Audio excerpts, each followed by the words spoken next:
तुमचं स्वागत आहे माझ्या YouTube चॅनलवर। आज आपण कॅनव्हास न लावता V-नेक गळा करणार आहोत आणि बॅक हुक आहे ह्याला। ते बघा आपण कसं करायचं ते। 34 छातीचा ब्लाउज आहे। शोल्डर मी 5 घेतलाय आणि ते पाव इंच वाढून त्याच्या पुढे मी 5 इंच शोल्डर घेतलाय, कारण की बॅक हुक आपल्याला द्यायचंय म्हणून। डीप नेक आहे हा। हे बघा 11 द्यायचा गळा। इथून 2 इंच, इथून पण 2 इंचावर मार्किंग केलंय। आता बॉक्स करून घ्यायचंय। हे बघा V नेक आधी मी डायरेक्ट इथून डायरेक्ट असं स्केलनी केलंय। आता आपल्याला हा असा V नेक नकोय, थोडा राऊंड द्यायचा आपल्याला। थोडासा राऊंड शेप द्यायचा, तो बघायला पण छान वाटतो।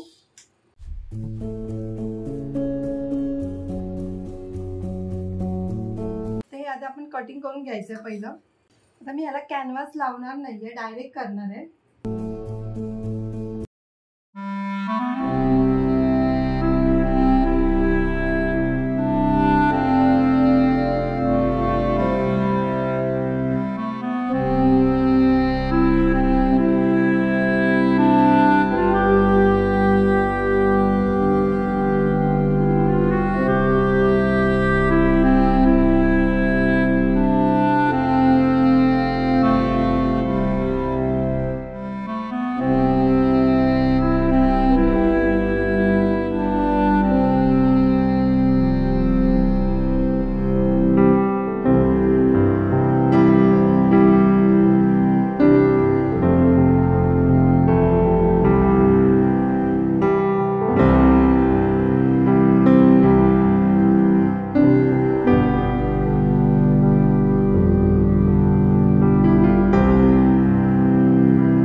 हे बघा पट्टीला या तसंच V नेकचं हे करून शिलाई मारते।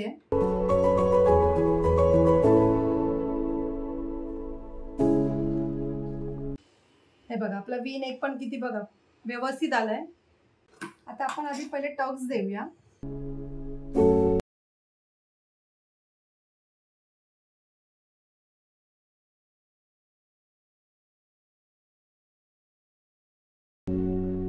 हे बघा टक्स मारल्यामुळे हा भाग कसा क्रॉस येतो, म्हणून हा थोडासा कटिंग करायचा पाव इंच।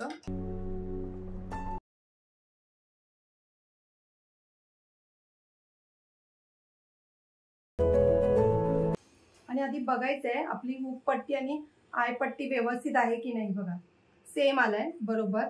आता आपण ह्याला कमरपट्टी लावूया.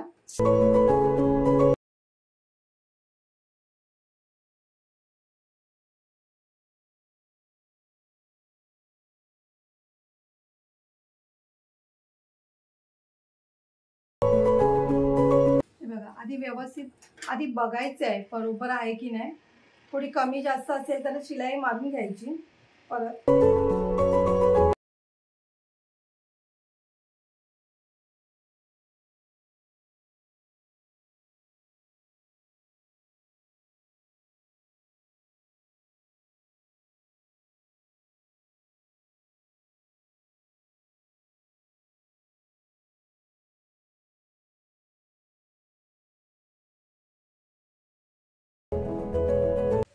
हे बघा आपला गळा हा तयार झालाय.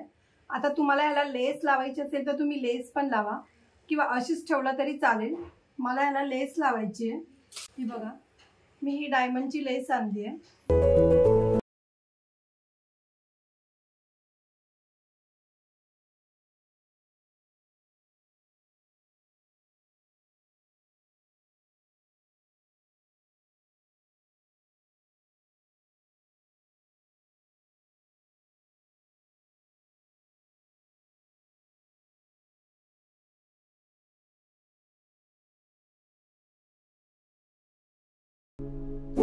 हा जो मधला गॅप आहे ना त्याच्यावरच सुई हे करायची आहे.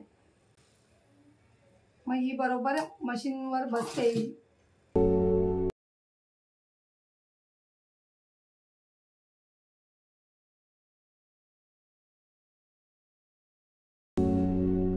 मी ही लेस कट करत नाही, मला ही पुढच्या भागाला पण लावायची आहे म्हणून मी अशीच ठेवली आधी.